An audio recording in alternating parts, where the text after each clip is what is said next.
Welcome, everyone. We're doing well. I hope everyone who's joining in is also doing well. You're listening to Control Alt Event, the show where we navigate the future of events with practical insights and real solutions, not just talking tech, but showcasing practical examples and delivering real solutions for the event industry. Today, we'll be diving into critical role of high quality innovative technology in enhancing industry events, whilst also discussing the selection, implementation, and impact of advanced tech solutions on event experiences. I'm thrilled to be joined by someone who transitioned from photojournalism to masterful data storyteller, a creator of bespoke platforms, captivating data visualizations, and seamless integrations, also known as the driving force behind Visual Hive, an AI driven marketing engine tailored for marketers and event professionals. And if you're seeking expertise in video and data strategy, personalized solutions, or anything related to AI, look no further because he's the man, Bogdan Maran. Thank you very much for the kind intro. And yes, of course, I'm joined by my lovely co host who has worked with hundreds of event professionals and hundreds of event platforms working around integrations. He's the founder of Event Mentor. If you're looking for any kind of platforms online, that's where you need to go. And he is if you're looking for somebody to help you with any integrations across your tech stack, or how to build your tech stack if you want to start there and make it better, because we've talked about that last week. Merijn is here and he's your man. Absolutely. And I'm excited for today because, as many of you know, tomorrow is this nice industry event called Convex. Actually, Yeah. Bogdan is going to be there. So, from all of you who are joining, let Bogdan know in the comments. I unfortunately have to skip this one, but make sure to meet up with Bogdan in person. I'm sure he would love that as well. Yeah, curious to see who is going. But because of that, we thought, why not dive a bit deeper into industry events and what technology can do for them?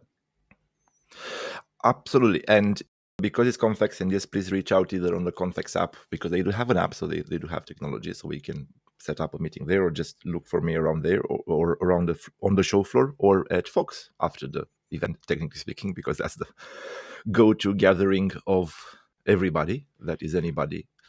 And today, as you said, you're going to look at why it's important as a show organizer, why the events are important for us, why do we go there, and we should be setting up kind of the platform and where we are going, and what is the standard for event technology, and that's what we're going to discuss today. What is the standard for event technology for you, Marin? You've been to a few events before, bar Convex this Um, week. very, very good question. Just quickly to answer to Robert's question, this will be recorded, Robert, and we'll be happy to share you the link. It's both on Spotify, Apple Podcast, YouTube. So however you would like to consume our content, we are there for you, and also for the others who might be wondering. But if you are sticking around for today, you have the possibility to obviously ask some questions. We highly recommend you to put them in the chat. But yeah, the question you asked Bogdan, in terms of high quality tech, what is the definition of high quality tech? I like to break it down into different segments. I think a very important part of high quality technology is user friendliness, and you can think of having an intuitive interface, accessibility, maybe the fact that it's multilingual, so it includes everyone, but also the reliability. I think that's, especially when you talk about high quality, it needs to be something you can rely on as an event professional. The fact that it's scalable, you have support, you have technical support, so even if something seems to be going wrong, there's someone in the background being able to help you to pull it off. Because when you're talking about high quality technology, you want to make sure that it wows the audience, but it works. I think that's the most important thing right there. How is that for you, Bogdan? I don't know exactly what to add to that, because reliability, friendly UX is key. For me, also, something that you don't see, and because I'm a geek, I'm looking for it, but something that you usually don't see is how well is integrated within the tech stack. And because that's reflected in how good of an experience I have with that tech. So take, for example, registration and networking, because those are the first two that you encounter, technically speaking, at any event. From that perspective, if they're not integrated well, that means that the recommendations that I get for networking are not there. And I do have to say that I'm based in London, and London is not famous for its best internet in the world, and it might go up and down for me. So hopefully it will hold on for half an hour at least. But talking about technology, the other thing is you always need a good internet connection, because people do talk, people do work, and people do all of those things. So it's vital to have that, considering my home internet is not that good. But as you said, high quality means a good experience. That's how it's translated, regardless how big the back end is, how big the front end is, how friendly the UX is. If it's not reliable and it doesn't give me a good experience, and it doesn't add value to what I do, then the standards are low. Very low. And in line with that, I think my idea behind what we're talking about today is, I think industry events have the possibility to really be, the pinnacle of what is possible within any industry, whether it's the event industry when you talk about event industry events, but also if you organize industry events for other verticals. The industry events are, in my opinion, the place where you can show everything that's possible within your industry for your industry, to really make sure that that also trickles down to the other industries. Like for us, I think the event industry in that regards is the first step, because we have the possibility through an industry event to showcase to other event professionals how they could organize their industry events. And there, an important part is also the innovation aspect, that you try something new, that you experiment in a way where it's still reliable, it still offers quality, but you do something in a new way. And I think that also, for me, coming back to the definition, is an important part of that high quality technology, that it has an innovation factor to it. Absolutely. And to segue into our kind of next topic in terms of how do we select the right technology, I just wanted to underline that it's not about the technology, that is not just about the technology that you find on the show floor, so from the exhibitors, which are absolutely fine. It's about the technology that you use and how you use it, because when you look at the experience your attendees have, it's not just the experience, it's about the education as well, because most of us go to there for education. And yes, you have the keynote, absolutely fine. Yes, you have the meetings. Yes, you have the workshops, the roundtables, and everything else that you add there. But enhancing that and showcasing the best possible use cases is fantastic, because when you go, and I'm going into the selecting the right technology now, when you go in selecting the right technology, apart from, and I'm sure I'll let you go through the user experience and journey and how you map that out. I'm just going to touch upon the idea of partnerships, because at an industry event like Confex, Eventec Live, or IMEX, or anything like that, from our perspective, I mean, left out IBTM by accident. And I do love Barcelona. But when you go there, you have the chance to prototype, which is something that I haven't really seen in any of the shows. Maybe with the exceptions of Eventec Live, which Adam really does a good job about prototyping and taking that selection towards a partnership, having that conversation and having that relationship with your suppliers, to the point of how can we best showcase your product? How can we make this an unforgettable and educative experience? But and that is something that you need to talk to them. You need to have a good communication skills, and you have to understand something that is, what do your attendees want, and what do you usually want from here, in terms of how would you select an event technology for, if you would host an industry event? Well, I actually just before this got started posted about kind of the framework I like to look at in terms of a step-by-step process, how you can determine which technology you should use. And the first step, as you mentioned, is who are you organizing this for? Innovation is very relative. It can be you have a very mature audience that may be wowed by a very relatively simplistic approach compared to a very young audience that has seen everything already on TikTok a billion times. So you need to step out of your comfort zone a bit more in order to wow them and really bring that innovation. So the first step for me is always to start with who is it for and what do you want to achieve. Look at your event goals, but also specifically look at your attendees, your audience. Where are they at? Because as we Mhm. often say, just adding technology for the sake of adding technology is not gonna work. It needs to be on purpose, and it needs to align with both your attendees, with their wants, their needs, their situation, and also with your event goals, because you want to achieve something, especially in an industry event. Me as an attendee, when I come to an industry event, I expect the top of the top of the top, the best of the Yeah, best.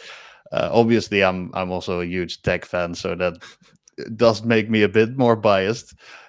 But still, I think even someone who's not focused on technology or has nothing to do with technology still wants to see what's new, how is the industry innovating, and that is where, especially for industry events, if you start there and you look at what kind of things would they like to see, then you can go to the next step, which is okay, what level of that user friendliness that we just spoke about does it have to have, and that ties back to the audience. What capabilities do they have? How comfortable are they around specific innovations and technologies that you're using in your event, and making sure that it's easy to understand. I think it was one of our first episodes where someone mentioned like a big issue is the fact that we have 50 plus people who don't really know how to use the technology to its fullest potential. So then you you have to mean the make sure 50 that you plus understand age that. bit? Yes. Yes, we are targeting the old people now. Technically speaking, I'm old, so I'm getting close to 50, so it's okay. I can do that. But Age yes, is also relative, just like yes, innovation. So it means you really have to get a better understanding of your audience to see how you can actually adapt the technology that you're using in a way that it's easy accessible for them and they can actually use it and they feel comfortable using it. And if it is a bit out of their comfort zone, that you take their hand and help them use that technology, because that's kind of the next step is the innovation potential. How far can you make it next level, something out of absolutely. something anything we've ever seen? Absolutely, and the innovation, I think it has two sides to it, technically speaking, because as you said, you need to look at your stakeholders and you need to look at your internal stakeholders, because it's a business plan. By the way, at the end of the day, these shows need to exist. They need to be financially viable, need to be everything from a business perspective. It needs to be correct, and of course you're going to select partners based on that, based on your business plan, based on your resources, based on what you have. But that does shouldn't stop you on showcasing innovation. That shouldn't stop you on saying, okay, we've got this nailed, I know it's going to work, we've ticked our boxes from the business case to what the users want, to who are the users agent, so on and so on. But now let's pick up this, let's take it to the next step. And you have to understand that a technology in events is not a simple, it's the same thing. Like everybody says, what do you do? I work in events. What do you do? I work in technology. So what do you do weddings? Do you do AI? What exactly are you there for?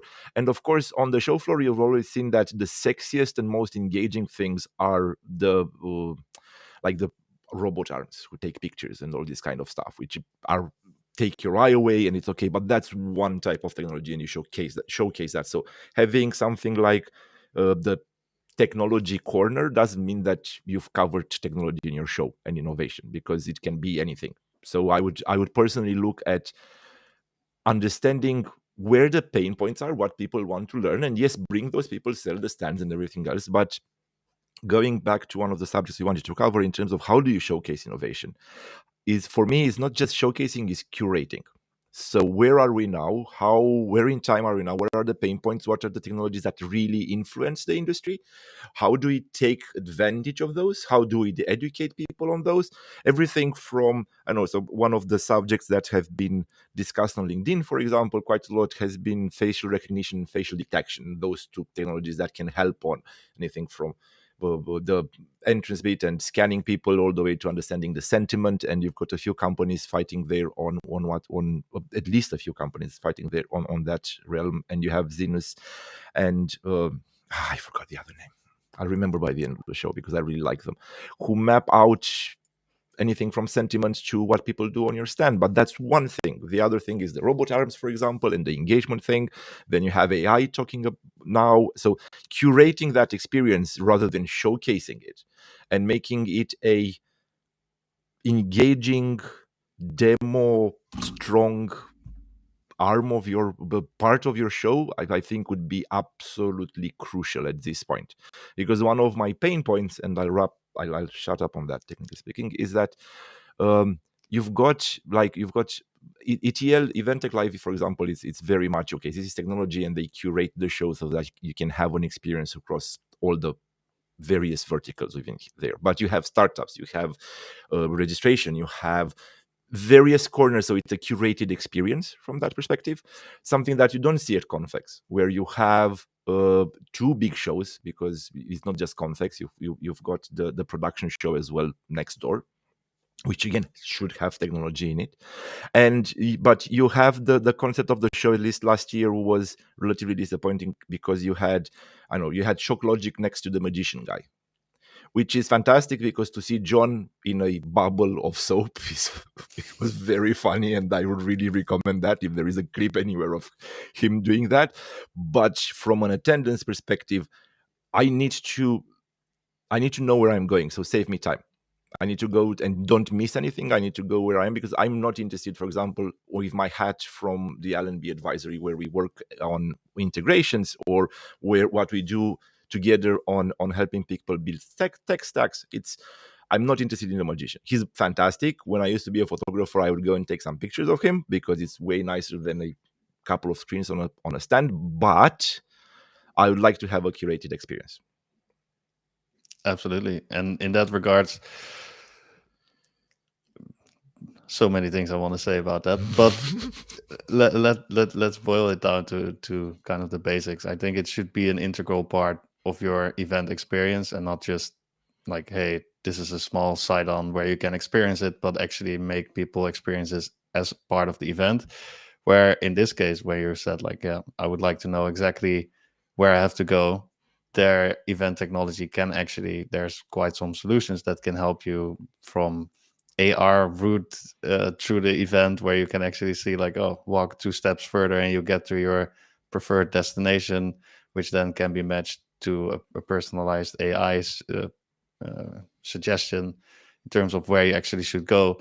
There's so many ways how you as an event organizer can use the technology in a way that it enhances the event experience, makes your event look better, but also for people to experience what's possible and what they could integrate in their events, which then can add a lot of value to the companies, the technologies you are using, which means you could, as you said in the beginning, start with a partnership, sponsorship, say like, hey, the fact that you can now easily walk to this booth and find exactly what you need is brought to you by company XYZ.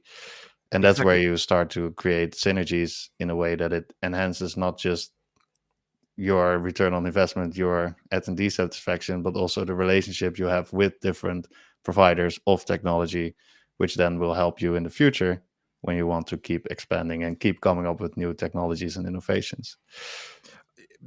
You're absolutely spot on, and I always kind of start on the, because we want to move towards how do we implement, and if we have some examples towards the success stories. And I always think about it the other way around, maybe because I'm not a trade show organizer, and maybe I'm wrong, so hopefully somebody can teach us better if we are wrong. But I would look at, I'm always able to look at a trade show and say, let's make this a fantastic experience first, and then you bolt on the business plan on it, because you'll always find, and you'll find more revenue streams if you look at it from that perspective. And of course, our instinct is to go to technology. It doesn't have to be technology all the time. It can be something else. It can be like a quiet corner. It can be the pods, because you have problems like, and that's kind of technology as well, because internet is technology. So without internet, we don't really have good technology. So do I have a good internet connection at the show? Do I have those lovely pods when people can take meetings? Because it's a 2-day event, I might have a couple of calls I need to take. I don't want to go outside. Excel is quite big in this case, and usually quite loud as well. So I always look at it like from that perspective, and I think it opens new avenues. It always opens new avenues, the way I found it. Absolutely. Well, you said it correctly. Let's move to the actual part of examples of things we've seen in industry events. I know you mentioned Event Tech Live already a little bit, but you have a very good example there as well. So maybe you would like to share it. And Yes, before we dive I've in, been. quick We can question to go the there. audience. Quick question to the audience. Yes, If you have had a very good experience of technology, please let us know in the comments. Maybe yeah. we can dissect it. Maybe you can share your Or experience. It's good for other people to know that as well. We love to share our experience, but we're not alone and would love to hear your input there as well. So, or a with bad that said, experience. please jump in, Bogdan. Yes. No, as you know, or a bad experience. It doesn't have to be a good experience. We need to learn. There are always mistakes, and we need to learn. And I keep saying about Event Tech Live because it's one of my favorite shows. Simply because I'm a geek, because I love the organizers, I love the team there, I love the crowd, and it's kind of my thing. So it's normal because we work in event tech, so it's kind of our show. And one of the things that I really liked at ETL across the last 9 years, because I've missed the first year. I think that was the year, the only year I missed. I was just a quick visitor for about half an hour. Was the fact that Adam and the team have always looked at integrations and bringing new things that you can take with you from Event Tech Live, and when they had the awards as well, separately from in another venue, where you had the simplest engagement things with, like, taking the pictures and making it like with the arm and robot arm, and making it like a very nice memento of what's happened. But one of my favorite examples is something that we worked on, because of course I like the work I do, technically speaking. When I used to run a tech photography company, and we had the photographers, or we targeted the whole spectrum of stakeholders, from the speakers to the organizer, with pictures, and we've managed to wrap up quite some good numbers because we did some good data visualizations on that as well. So that was something that I really liked at Event Tech Live, in terms of their openness to integration to a certain degree. So they don't want to put too much pressure on their vendors, but it's that openness to do that. And I've seen that across shows. So it's not just me. Last year they had a photography company that would take pictures, and you can scan your face and you can find your photos specifically for speakers. And I think there were some of the crowds as well, so you can find your photo as well there. And the other one that I was really thinking sorry, was when GES had the whole registration bit and lead capture. They were sponsors for it, and so they provided the registration, and they've started working with the on-site printing, and they were working with all the exhibitors to enhance and educate and enhance their experience in terms of adding content to their stands and everything, something that their technology did. But it was a very much of a partnership, where there was a lot of education in place. There was a lot of added value from all sides, which I really, really enjoyed. I love that example. And Bob Tuvey mentioned he's glad to see that Convex app/website now allows you to sync with calendars. Yes. Well, I'm not in the app at the moment, but I know it was quite a hassle every now and then last Yes. year. Uh, Bogdan, have you already experienced the Convex app? Any suggestions I did or play around thoughts with on that? it. I'm very happy to discover I had a little bit of a rant ready that I couldn't actually network with people, specifically if you want to pay for the ticket. But either I missed it or it appeared in the meantime. And if I'm not sure if Creep is supporting this years with networking, which seems to be working quite fine and quite nice. Again, I'm not a f- I, I'm let's do the good and bad things. So I really like the app. You can find the people and you can network with them. I would really love to see, for example, who the people attending are, because I can send requests as many times as I want. But as you can imagine, a lot of people are not going to show up, or I don't know which day they're going to show up on the day, apart from the calendars. And that can be done through the sync with calendars that Bob said, which I really enjoyed. And the other thing that I think it needs to be improved is, especially at our industry's events, is the way we look at what people are interested in, what they're doing, because you have a whole list of what you want to do there. In this case, specifically focused on venues, which is absolutely fine, because it is a show that is centric to venues to a certain degree, way more than technology from that aspect. And you do have technology there, but it needs to be better filtered, because there are lots of questions and people just tick 20 boxes just to go for registration, and you want to understand that. So I'm very curious if they look at the data in terms of behavior and understanding afterwards. Yeah, I'm looking forward to it, to see, again, from a geeky perspective, to see how good that is. Absolutely. And for those of you who have just tuned in, actually Bogdan is going to Convex, so make sure to meet him there in person. Still haven't seen any experiences from the attendee or from our visitor viewer point of view in the comments. So if you have had a good or bad experience, please let us know. We would love to dive in and maybe dissect that as well. But yeah, I think those were already some very good examples. I see time is also running out. So for those of you As who usual. have, as usual, indeed, too much to talk about, but happy to make a follow up on this one.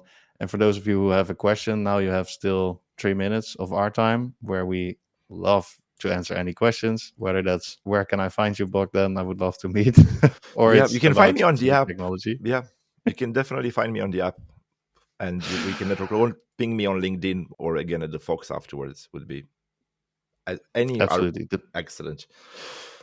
The best place for networking is still the Fox. Yes, I think we've met at Fox, if I'm not mistaken, the first time. Or is it IBTM? I think Fox was the first time we've met. Ooh, now you're taking me back a while ago. Yes. I Anyway, let's think it move on. was I think I, it was Event Tech Live, probably at the Fox, the like Fox, yes. 99% sure. Anyway, yes, Yes. let's slowly wrap. Oh, look, awesome. Well, thank you, Jan. Great to see you here as well. Are you going Yes. to Lovely Convex to see. yourself, or will it not be the case? I also see Bob has a question. What can an app do to help visitors find exhibitors? Very good question. Ooh. Would you like me to take this one, or you want to Go jump for in it. on Go this for one? it. I think I won't stop. All good. No, I'll keep it short and to the point. An app obviously can have just a simple overview of exhibitors, but especially with that quote unquote AI matchmaking, more or less just figuring out what you're interested in, who's offering that, and making sure you meet that people. A lot of apps also give you suggestions of which exhibitors to find, and if they have, most of them do, a nice floor map to go with that and give you a route, make sure that you can actually make it. Let's say in your agenda you've booked a session that you really want to attend, that you have enough time to go from one side of the floor to the other to actually visit the exhibitor at a suggested time that matches your agenda the right way. That really enhances your experience as an attendee, because you don't feel like, oh shit, I'm gonna miss my appointment. You can still do everything you want to do, but you also know that this exhibitor is the right match for what you're specifically looking for.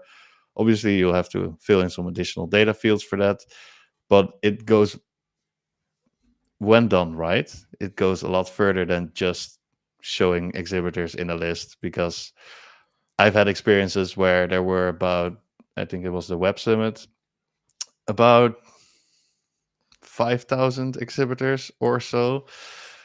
In terms of startups, every day you had 1,000 new startups, and you just had a huge list. You had to keep scrolling and scrolling, and by the end of the day, you still hadn't seen all the exhibitors. It was not very user friendly. So you have those as well, where it actually makes it more complicated, and you just have to Yep. kind of hope to run into the right exhibitor at the right time. But you do have apps that actually help in a way where it benefits you as well. Anything to add Uh, there, Bogdan? Two very quick things I've seen. I was recently talking to a friend, Nadia, and he pointed out again, I'm bad with names. 360 experience with a very nice 3D interactive map that you can interact with before the event, so you know where you're going. And one of the things I really wanted to add before you said the list story was I would love to see, and I've never seen it before, in terms of you can have the lovely map of the venue. You know, you have the lovely things that you can see where you are. In some cases, when you don't have lists, I would love to see a filter. Literally, like I want to see technology just color the technology once. In red in anything. Let me know where I am so I can go there. Color the venue ones, color the hotel ones, or the DMCs, or the magicians, or anything from that perspective that makes my life easier. Have I missed anything? Because I might have gone that way and I might not have time to walk the whole show floor, especially in big cases like Web Summit. From that, and I think it enhances engagement just to kind of move towards the end because we're hitting the half an hour mark, and it does enhance. I think it would enhance innovation because engagement. Sorry, because it's it's it just helps me manage my time and where I am way quicker. Especially if you have, I mean, Web Summit is a good example. You've got Mobile World Congress, which is another good example because it's huge and it has satellite events around you. So you need to have some kind of interactivity and some kind of filtering on it so you can go there. And on the idea of engagement for innovation and how you enhance that and the engagement with tech, and because I'm looking also at the time and I keep going on and on without getting to the point, it's for me one of the big pain points is the education side and of course the video content side and the accessibility side. And accessibility, I don't mean if you have wheelchair accessibility or anything like that, we should have and in there, or if you have subtitles for people who cannot hear, or if you have interpreters or anything like that there that are there. Accessibility for and sustainability also means giving people access that cannot attend the event. So we are working in an industry that is severely understaffed, severely stressed by definition, and we want to bring in new talent. Now, all of these events have theoretically a lot of the key people that know what they're talking about on stage talking about it. And if you are not lucky enough to live across the street from Excel or can afford to come to Excel, and you live somewhere that is unfeasible for you to come, or you're a student and you can't really access it simply because you don't have the time, or you're at uni, or you don't have the money for the train to come down from Manchester, you should have access to this afterwards.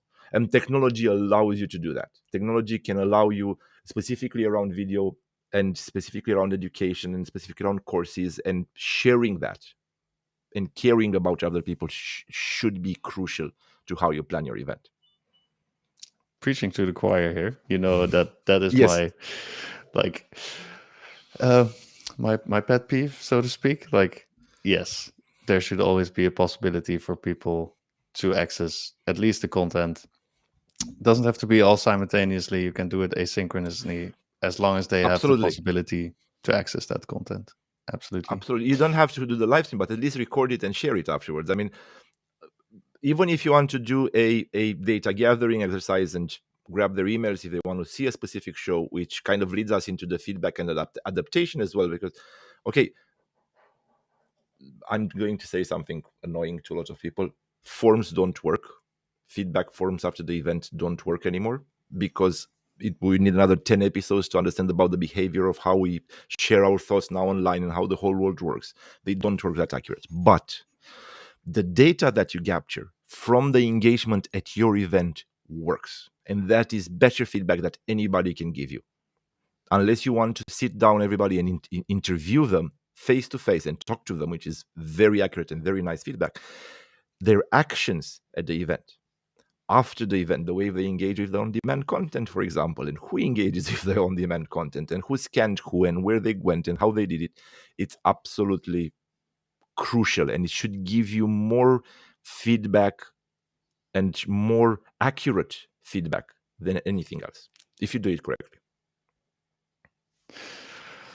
All right. Awesome. Well, I think let's keep it to the point and make sure that people can actually prepare. Also, Typo, Evan. Don't worry about it. We know hashtag make events accessible for all. That definitely resonates with us, and good to see you here as well, Vanessa. Very, very grateful for everyone joining today. Let's keep it short, straight to the point, because actually next Yeah. week we're gonna be here again. So for those Yes. of you who can't get enough of this conversation, make sure to join in next week as well. Um, we actually have our first guest, which is very exciting. Maybe you would Yes. like to give a very short introduction of what's coming, Bogdan. It's we're really keen to have our first guest, and we're really keen on the first guest as well, because it's, apart from being a friend, he's absolutely fantastic individual when it comes to event technology and events in general. Do we say names or just keep it for tomorrow when we launch the event on something like that? He's on You site can give a currently. I hint. don't think he won't listen to us because he's on site with Crowd Connected and a few other just across the street from XL at O2. So he's fun, and he's lovely known by Ade, and we'll see him and we'll talk about integrations, and it should be very fun. And I will need to get ready because I'm always flustered when I talk to him, and I'm always happy and I'm giggling because I love him to bits. And I Yes, we do have a data visualization thing that I've prepared actually for last week when I had to jump off relatively quickly because I was on site, and we talked about data and feedback. And I don't know if we have time for that, but we should have 2 minutes just to go very quickly for that, if that's okay Show it real quick, with because everyone. I think now that you mention it, it is quite important to also showcase, in this case, technology in a way mainly focus on data, how you can add another layer to the data analytics you just mentioned in terms of really understanding what's happening at your event. Getting the data is one thing, but visualizing it and making it actionable is another. And this is a great example, in this case about LinkedIn, but feel free Yes. to So explain. we'll keep it relatively short. So I've managed to somehow get my hands on a lot of data. I've looked a little bit at LinkedIn on data, and specifically around two hashtags in terms of eventprofs and event tech. So only at those posts and articles and everything else. And we have 5 pages here, which I'll go through very quickly. But the interesting bit is that these are the engagement bits. So which one and where do we engage with LinkedIn, because we're all professionals and we are live on LinkedIn now. So you've got comments here, likes and shares, and you'll see that actually that it's very nice that actually you have a few comments on the article bit, which I really like. You've got quite a lot of likes. Of course, my dog decided to start barking now because why not? But when it comes to shares, articles are at top by far. Again, this is looking just at the two hashtags. I'm not looking at any other content. And when you start spreading around, it's going to probably look differently. But when you talk about event tech and event profs specifically on this hashtag, this is the case. What you talk about, let's see if my internet holds on, because it's kind of more of a live thing. So you should see a white page, and now it just populated with words. So this is the word cloud when it comes to post content on the left hand side and post titles on the right hand side. And as we said, we'll try to share this so you have access to them afterwards and you can look into it.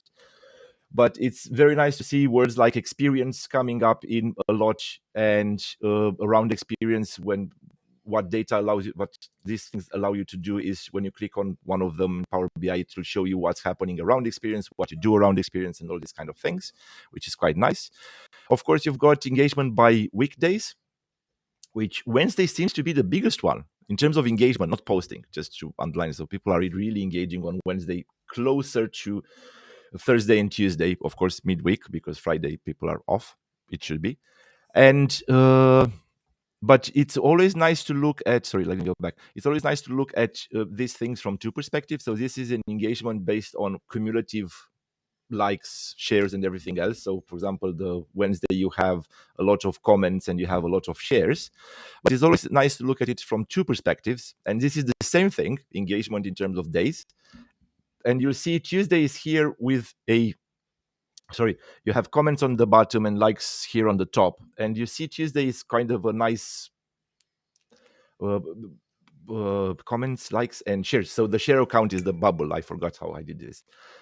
It's got a lot on Tuesday. But Wednesday goes very nice because it's not big, but it gets a lot of comments and a lot of likes as well. So like, for example, Sunday, where people are actually kind of engaged on Sunday, but they are on the other top of the graph. And the last one was engagement by content type, which again, very nice to see that actually articles are the most engaged bits of, as we said in the first one. This is more of a cumulative thing around it. So there are many ways to do data, and I'm trying to do as much as possible a data visualization once a week, so we can talk about this because it's kind of my passions at this point. But I'll shut up now, and I'll try to share this with you guys after the Absolutely. event We'll is put finished. it in the show notes. For those of you who already want access, just comment in the section below. Then I think Bogdan can just share you the link right away. Otherwise, when the recordings will be live, then you can also access it there. Yeah, then we've talked about the episode next week. We've done a great show and Yes. a visualization. For those of you who would like to have help in terms of understanding which technologies you should use and go through that kind of step-by-step plan, the 1 to 7 steps that we briefly touched upon in this session, we would love to help you out. And we decided that at least for temporarily, we offer a free consult to those that would like to get additional help with their event technology, which means that you get 45 minutes of our time where we make a personalized consulting session for you. It's not going to be like, oh, these are the standard steps. Good luck. We actually look at your use case. We see where your problems are. We see where you are as an event professional, what your goals are, who your ideal audience is, what you would like to achieve, and help you go through those steps in those 45 minutes. It's free. It is going to help you. I can guarantee you that much. So take a chance. Just It's scan the QR code or definitely added value, judging by what we had so far, and definitely not limited to 45 minutes, because as we do our episodes, we never kind of finish on time. So it's a lot of value added there. if we need to go a bit later, then no problem. But we'll make sure that you get out of it having actionable ideas and a step-by-step plan how you can actually implement technology, where you should look, which technology is the right one for you. So make sure to hit us up. We're more than happy to help you out. And with that, I would say let's wrap it up. Well, Yes, please. And thank you. one more to put in the pocket. Thank you, Evan. He loves your data, just like me, actually. It was a very nice visualization book then. So thank you for sharing that. And yeah, that's I'm already looking forward to the next one. Again, first guest. So make sure to jump in. It's going to be all about automation and integration. And with that, looking forward to next week. Thank you, and see you next week. Happy days.